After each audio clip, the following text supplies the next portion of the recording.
Hello, crypto aficionados, and we have your nightly dose of crypto news.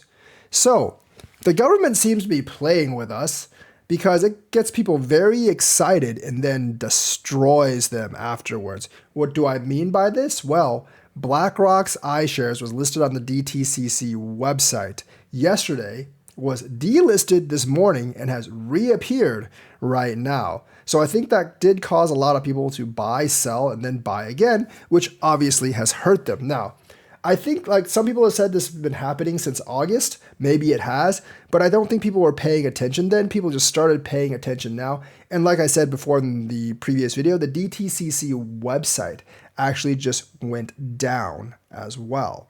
So the thing is, like, people are checking, people are seeing this, and I think they're making bad investment decisions because of this, and the government needs to be more consistent. Now, they probably just don't want to give us forward warning that the ETF is coming, even though everyone already knows, and they were probably just like freaked out by the fact that literally everyone like saw it and people were actually commenting on it and making investment decisions on it. Like hundreds of millions of short sells got completely liquidated because of that news. And of course, like, they did probably liquidate a couple of longs, probably not too much, but people generally held the line. So even when it was delisted for a while, it did not cause a big dump for Bitcoin, which is a very good sign that shows Bitcoin support is very, very strong at this point. And of course, the altcoins are following suit. Link is doing extremely well. I think Link's thing with the CCIP and Swift is really helping it. Also, Chainlink's staking is also helping it as well. They're opening up the staking to 45 million coins, and I think people are going to take advantage of that. Plus, like Chainlink's partnerships, everything's going to be using it for DeFi. So I think Link could be a really, really good pickup right now. The other thing about the ETF is the Ark Invest ETF was not listed on DTCC. Some of you have been seeing ARKA. The actual symbol, ticker for Ark investments on the DTCC website would be ARKB. ARKA is an ETF that has yet to be approved, but it is not a spot ETF. That is the combined Ark and 21 BitShares futures ETF that has not quite been approved yet. I think it's a different kind of futures ETF. So for those of you saying that Ark is actually on the DTCC's website, it is not, and we need clarification for that because I don't want people banking on bad information. So it is not listed on the DTCC website. The ticker you want to look for is ARKB, not ARKA. Galaxy Digital has predicted a 70% Bitcoin price increase once the ETFs come through. Now, obviously, they're saying next year, but here's the thing. The halvings next year and the 70% price increase for Bitcoin, probably more than 70% would have happened anyways. I'm predicting right now a much higher than 70% increase in Bitcoin. I think it's going to be like 200-300% increase in Bitcoin. I expect us to be pretty close to 100,000 by the end of the year if we haven't broken 100,000 yet. The Bitcoin ETF is going to add over $100 million of buying pressure per day onto Bitcoin. And those kind of numbers, along with the halving, should actually take Bitcoin way up. Not just a little bit up, but way up. Because that is significant pressure over long periods of time, and that kind of buying pressure should counteract any kind of sell pressure in the long run. Sure, you'll still have ups and downs and dips, and all of that is going to be bought over OTC, so it may not directly impact the price, but realistically, like, that kind of buying pressure over X amount of time is going to slowly push the price up. So I think you'll see ups and downs, but like a steady increment of price rising. I mean, we're looking at the BTC ETF coming maybe as early as Friday or something. I think that's the earliest date. And then we're looking at November and December as well. And most people think we're going to get one by the end of December. And I think the anticipation will push the price up. Plus, the economy actually isn't that bad right now. Yeah, people are starting to feel a little bit of a pinch. But I think a lot of people who tend to invest in crypto, like invest in technology, I think they actually have money to invest. And there are people living paycheck to paycheck, and desperate people will invest anyways. But like the people who aren't living paycheck to paycheck, they're not going to be closing their positions anytime soon. So the thing is, like, the interest rates are going to start coming down next year anyways, and I think we can actually hold through. Powell has not indicated that he will actually raise interest rates one more time in November, like many people think. So if he actually holds that line, I do think we're going to do extremely well in the future, because like that's going to be the top of the interest rates. And once they start bringing them down, obviously crypto and staking is going to be much more competitive with like bonds and stuff like that. Once bonds fall below 4%, I do actually think you're going to see a lot more money flowing into Bitcoin as people look for better ROI investments. So realistically, at this point, like I think Galaxy's prediction of 70% is going to be a bit low, because 70% from where we are right now would only really be like $50,000 or $55,000. And I think we will be well above that at the end of next year. I think we might actually get to that point by the halving. Remember, at the last halving, we were basically at $20,000.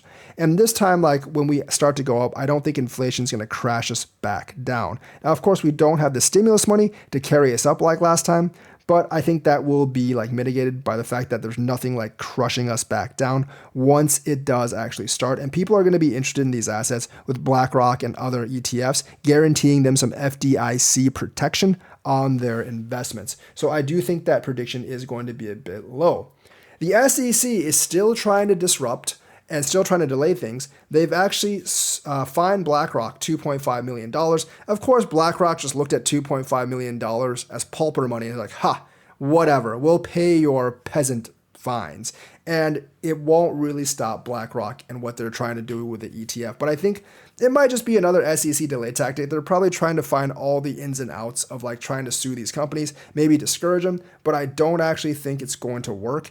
And we're going to push on ahead with the Bitcoin ETF. I mean, look, I think like BlackRock is getting kind of desperate, honestly, at this point. I mean, not BlackRock, like the SEC is getting kind of desperate at this point. Like, I think Gensler, for his own ego, does not want to allow a Bitcoin ETF, but he also knows that he can't actually stop a Bitcoin ETF. So he's kind of stuck up a river without a paddle. So I'm not feeling too sorry for Gary Gensler by any chance, but the thing is, like, he's running out of options. His ally list is growing thinner and thinner, and crypto is going to KO him sooner or later. So Binance has actually been facing a lot of stiff opposition and regulatory pressure. They've lost executives again in UK and France. I still think Binance overall as a company, global company, is okay, but they're going to have a hard time retaining talent with all the regulatory pressure that's actually built up on them. I really do wish countries would just lay off Binance. It is a good exchange, one of the better ones around. They have a lot of coins. They have a lot of options. They're going to have to start complying with more regulations, though. But I think like a lot of countries are just tag teaming to try to bring down Binance because they think it's too big or too influential or something like that. And like I said, if Binance had just from the beginning said they were ditching Russia at the beginning of the war, I don't think they'd be facing all of this. But they kind of brought it on themselves as well, because the Western governments were staunch about them not actually providing Russians with crypto access. They have since ditched Russia and they've sold all their assets to a Russian entity, but I think the damage kind of has been done on a diplomatic level, and they might not let it go after a while. But however, Binance is back in Belgium. They are actually in the UK, but with the increased regulatory pressure, there's probably a lot of pressure on the executives, and that's why the executives are leaving in droves at this point. So Binance might have a talent problem in a while. I mean, their market share is sort of being taken over by other exchanges, but I don't think any exchange will actually flip Binance in terms of like the size of the exchange, because they are still by far and away the biggest exchange out there, and I think they will retain that title. It hasn't really hurt BNB. I mean, Binance themselves control the price of BNB a lot, but at the same time, I don't think people are like mass selling BNB either. Elizabeth Warren has used Hamas as a scapegoat. Now, like they said, crypto might have helped fund $100 million for Hamas. After further research, that was determined to be not true. The maximum amount that crypto could have helped Hamas by was $450,000. Of course, even $1 is too much to help terrorists with.